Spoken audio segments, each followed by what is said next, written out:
Dear students, I am going to discuss about the shape of iodine heptafluoride and xenon hexafluoride। ये दोनों ही molecules एक ही hybridise state में हैं जिसका नाम है sp3d3, लेकिन इनके शेप में डिफरेंस है, इनके बॉन्ड एंगल में डिफरेंस है। मैं इन दोनों को एक साथ डिस्कस करूंगा जिससे आपको डिफरेंस का पता चलेगा। तो ये shape of iodine heptafluoride and xenon hexafluoride discussion का एक पॉइंट है।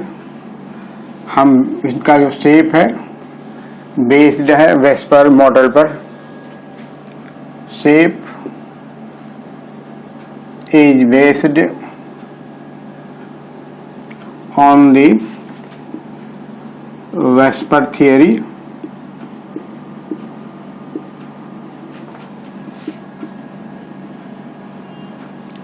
जिसमें आप जानते हैं कि बॉन्ड पेयर का रिपल्शन, लोन पेयर का रिपल्शन और लोन पेयर बॉन्ड पेयर का रिपल्शन होता है। ये आपको बढ़ाया जा चुका है, बताया जा चुका है।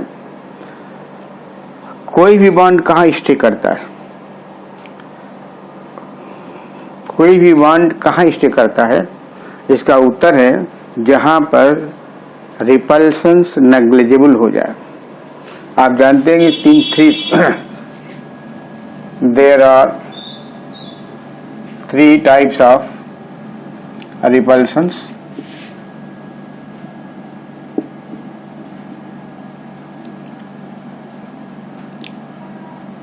That is lone pair repulsion is greater than lone pair bond pair, greater than bond pair।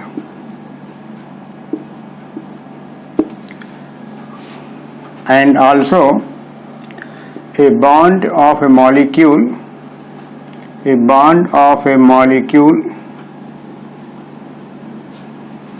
stay at the position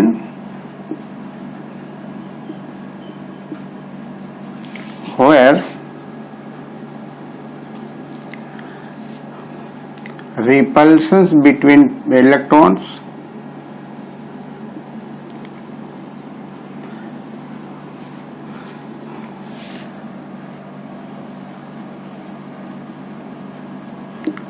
becomes negligible।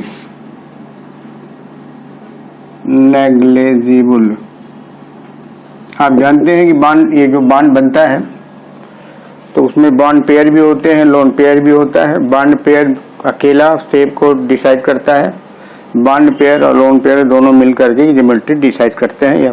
ये आप भली बात जानते हैं। आज जो मेन पॉइंट था मैंने आपको बता दिया कि जो शेप इनका है IF7 का और XCF6 का, वह वेस्पर थियरी पर आधारित है। Shape is based on the VSEPR theory.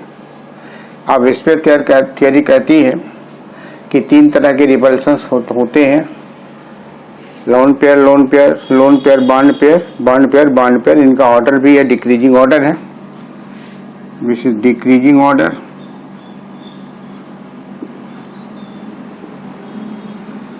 और जब किसी भी मॉलिक्यूल में ये रिपल्शंस होते हैं तो जो बॉन्ड है उसकी पोजीशन कहाँ होती है? उसकी जो पोजीशन है वहीं पर होगी जहां पर इनका रिपल्शन ऑलमोस्ट नेग्लिजिबल हो जाता है।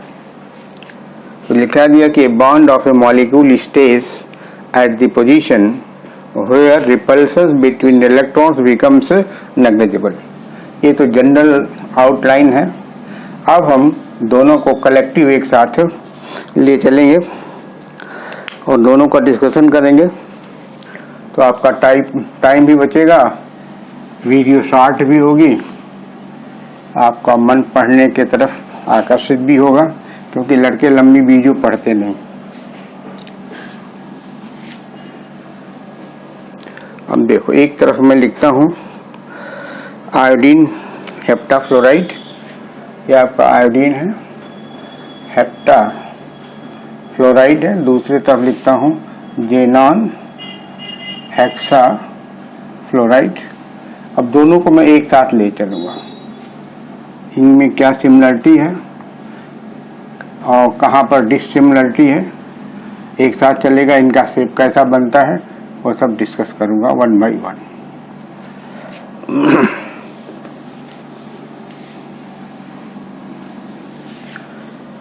अब इसका नाम पहले जानना है। Name iodine heptafluoride. उसी क्रम में इसका नाम है जेनन हेक्साफ्लोराइड। इसका जो सेंट्रल एटम है, नेम हो गया। दूसरा सेंट्रल एटम आयोडीन है, आयोडीन एटम इसका सेंट्रल एटम है। इसका जो सेंट्रल एटम है जेनॉन है, सेंट्रल एटम जेनॉन।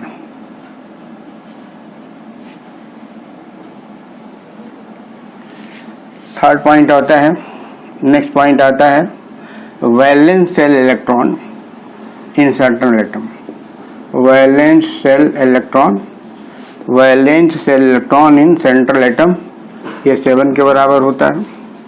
इसमें जो वैलेंस सेल इलेक्ट्रॉन है जेनॉन में वो इक्वल टू 8 होता है।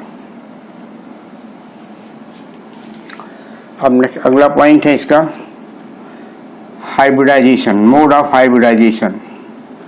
मोड ऑफ हाइब्रिडाइजेशन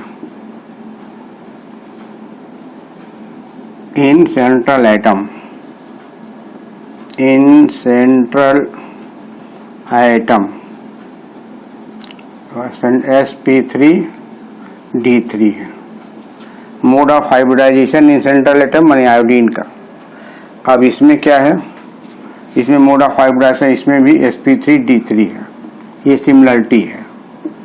हाइब्रिडाइजेशन दोनों में सेम हो रहा है। अब कैसे हाइब्रिडाइजेशन आप जानेंगे, तो इसका एक फार्मूला फॉर हाइब्रिडाइजेशन मैंने मेंशन किया था, यहाँ भी मेंशन कर देता हूँ, या मैं अलग से जगह मिटा के बताता हूँ।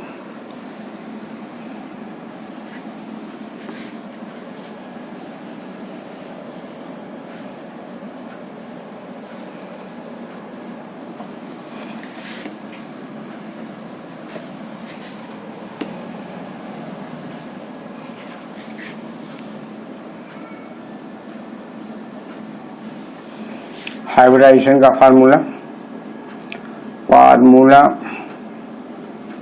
फॉर हाइब्रिडाइजेशन एट बराबर is equal to half valence shell electron in central atom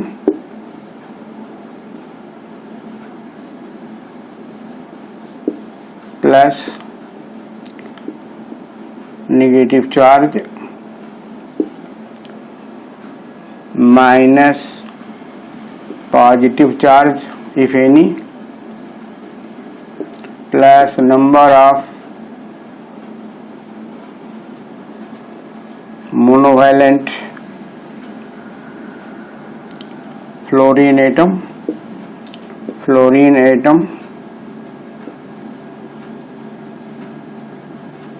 ये फार्मूला दोनों पर लागू होगा। इस केस में भी सेम है formula, same formula.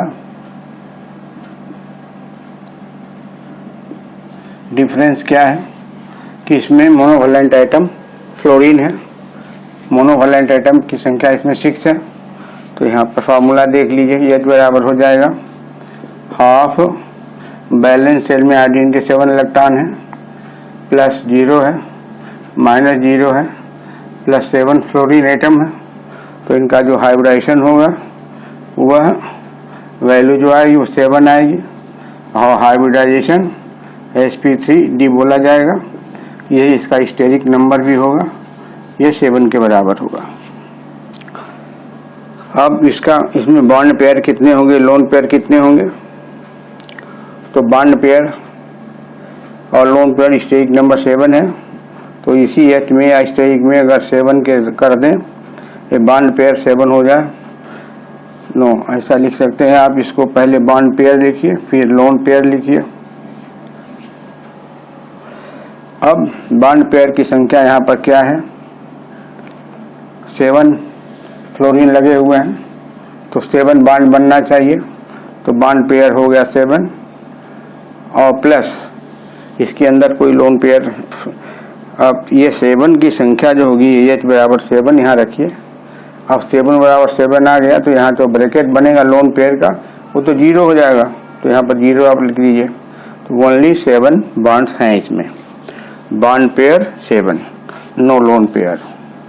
Bond pair is equal to 7, lone pair is equal to 0। अब इस केस में देख लीजिए, अब यहाँ पर थोड़ा डिफरेंस होगा क्योंकि H जो कैलकुलेट करेंगे वो H हाफ हो जाएगा। इसमें वैलेंस सेल इलेक्ट्रॉन जेनॉन में कितना होता है, valence shell electron in central atom, यहाँ का सेंट्रल एटम जेनॉन है, तो जेनॉन के सेंट्रल एटम में 8 इलेक्ट्रॉन्स होते हैं, प्लस कोई इसके ऊपर पॉजिटिव नेगेटिव चार्ज नहीं है, कोई पॉजिटिव चार्ज नहीं है, और मोनोवैलेंट एटम फ्लोरीन है, उनकी संख्या 6 है, तो इसका भी वैल्यू जो आएगा वो 7 होगा। हाइब्रिडाइजेशन sp3d3 होगा। यही इसका स्टेरिक नंबर भी इतना ही होगा। अब इसमें बॉन्ड पेयर देख लीजिए और लोन पेयर देख लीजिए। अब H बराबर होता है या SN बराबर होता है bond pair plus lone pair के, तो यहाँ पर 7 कर दीजिए और इसके साथ क्योंकि 6 है ये, और 6 इसके अंदर फ्लोरीन एटम्स हैं, 6 बॉन्ड इसको चाहिए, तो अगर यहाँ पर 6 करेंगे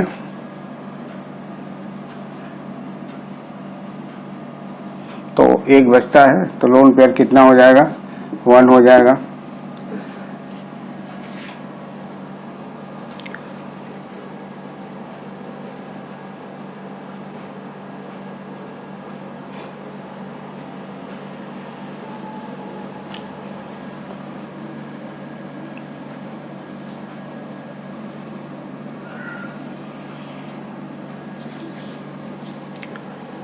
एट हो गया इसका जेनॉन में सेंट्रल एटम, अब बाकी सब 0 है। F की संख्या यहाँ पर 6 है, हाइब्रिडाइजेशन हो जाएगा 7, H बराबर 7 होगा, sp3d3 हाइब्रिडाइजेशन होगा, SN भी इतना ही होगा, तो 6 बॉन्ड पेयर होंगे और 1 लोन पेयर होगा। अब ये डिफरेंस हो गया कि यहाँ पर इस केस में लोन पेयर ऑफ इलेक्ट्रॉन 0 है, इस केस में लोन पेयर ऑफ इलेक्ट्रॉन 1 है। अब इसकी ज्योमेट्री देखिए, तो जो शेप है वो बॉन्ड पेयर से बनता है, तो इसके पास बॉन्ड पेयर 7 है, 7 बॉन्ड दिखाना है, तो शेप क्या बनेगा इसका, शेप क्योंकि 7 बॉन्ड्स को दिखलाना है और सेंट्रल एटम आयोडीन है, तो इसके लिए 5 बॉन्ड तो प्लेन में दिखाया जाता है ऐसे, सेंट्रल एटम आयोडीन है ऐसे कर लीजिए, तो 5 बॉन्ड तो यहाँ पर होगा पेंटागन के अंदर, और 2 जो बॉन्ड होगा यहाँ पर F कर लीजिए, F हो गया, F हो गया, F हो गया, यहाँ भी F हो गया। अब जो 2 फ्लोरीन एटम बच रहे हैं, एक बिलो दी प्लेन हो जाएगा और एक एबव दी प्लेन हो जाएगा, ये एबव दी प्लेन हो गया फ्लोरीन ऐसे। तो इसका जो शेप बनेगा वो पेंटागोनल बाइपिरामिडल होगा, पेंटागोनल शेप जो होगा pentagonal bi pyramidal pentagonal bipyramidal होगा। अब इसमें बॉन्ड एंगल कितने का होगा? बॉन्ड एंगल 72 डिग्री का होगा। ये पेंटागन के अंदर जो ये बॉन्ड है दिस इज ऑफ 72 डिग्री का होगा और 72 डिग्री के 5 बॉन्ड्स होंगे, 5 बॉन्ड्स 72 डिग्री के होंगे और 90 डिग्री के कुछ बॉन्ड होंगे इसमें, क्योंकि जो एक एक्सियल पोजीशन ऑफ फ्लोरीन है वो इन पांचों के साथ बॉन्ड बनाता है। तो ऊपर ये 5 इससे होंगे, इससे कनेक्ट कर दें, इससे कनेक्ट कर दें, इससे कनेक्ट करें तो 5 5 10 हो जाएगा। तो बॉन्ड एंगल 90 डिग्री के 10 हो जाएंगे। बॉन्ड एंगल 90 डिग्री इसकी संख्या हो जाएगी 10। तो बॉन्ड एंगल ऑफ 72 डिग्री 5 है, बॉन्ड एंगल 90 डिग्री के 10 है। अब इस केस में देखिए ज्योमेट्री कैसी बनती है। इसके पास स्ट्रक्चर जो बनेगा 6 बॉन्ड पेयर से बनेगा, 6 बॉन्ड पेयर से बनेगा। तो ये जेनान के लिए ऐसा कर लीजिए, 6 बॉन्ड दिखाने के लिए एक तो स्क्वायर हो जाएगा ऐसे, एक इधर चला जाएगा और एक इधर चला आएगा। ये फ्लोरीन हो गया, फ्लोरीन हो गया, दिस इज फ्लोरीन, फ्लोरीन और फ्लोरीन हो गया। तो 6 इसके अंदर फ्लोरीन हो गया। तो इसकी ज्योमेट्री जो होगी, क्योंकि इस पक्ष के पास लोन पेयर ऑफ इलेक्ट्रॉन भी है, तो डिस्टॉर्टेड ऑक्टाहेड्रल ज्योमेट्री बनेगी। शेप इसका होगा डिस्टॉर्टेड ऑक्टाहेड्रल, डिस्टॉर्टेड ऑक्टाहेड्रल होगा। अब चूंकि इसके पास लोन पेयर भी है, इसलिए नॉर्मल जो एंगल इसके अंदर जो 90 डिग्री का यहाँ से बनना चाहिए, 90 डिग्री का बॉन्ड एंगल जो बनना चाहिए वो एग्जैक्ट नहीं होगा, नॉट एग्जैक्ट होगा, नॉट एग्जैक्ट होगा, नॉट एग्जैक्टली होगा because of lone pair, because of lone pair. तो लोन पेयर बॉन्ड पेयर का रिपल्शन, फिर बॉन्ड पेयर का रिपल्शन। तो इसके अंदर जो 90 डिग्री का बॉन्ड एंगल है वो एग्जैक्ट नहीं होता, तो इसलिए इसके नंबर भी नहीं हम होता। तो 90 डिग्री का बॉन्ड एंगल होना चाहिए कितना कि इस पर अगर गिने तो 90 डिग्री का बॉन्ड एंगल होगा, लेकिन वो एग्जैक्टली 90 डिग्री का नहीं होगा क्योंकि इसके पास lone pair of electron present है। उसी तरह से बाकी अगर हम देखें 90 डिग्री के एंगल तो वो भी डिस्टॉर्टेड ही होंगे, एंगल एग्जैक्ट नहीं होंगे। तो शेप इसका हिस्सा हो गया और इसका शेप पेंटागोनल बाइपिरामिडल है, इसका जो शेप है वो डिस्टॉर्टेड ऑक्टाहेड्रल है। तो this is sufficient for the shape of iodine heptafluoride and xenon hexafluoride. Thank you very much.